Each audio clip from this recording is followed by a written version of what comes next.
రేవంత్ సర్కార్ సంచలన నిర్ణయం తీసుకుంది. సీఎంఆర్ఎఫ్ చెక్కుల స్కామ్ కు పాల్పడిన 28 ప్రైవేటు హాస్పిటల్స్ మూసివేయనుంది ప్రభుత్వం.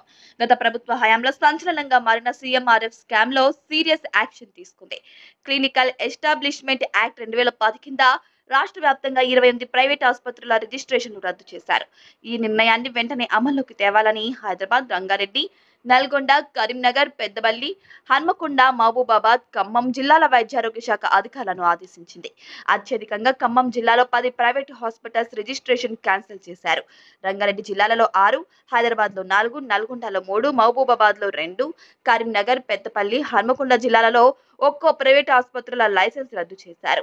రోగులకు వైద్యం చేయకుండానే నకిలీ బిల్లులతో సీఎంఆర్ఎఫ్ నిధులు కొల్లగొట్టిన ఆయా ప్రైవేట్ హాస్పిటళ్లు సీఎంఆర్ఎఫ్ కుంభకోణంపై సీరియస్ గా ఫోకస్ పెట్టింది రేవంత్ సర్కార్. దీనిపై లోతుగా దర్యాప్తు కూడా చేయించింది.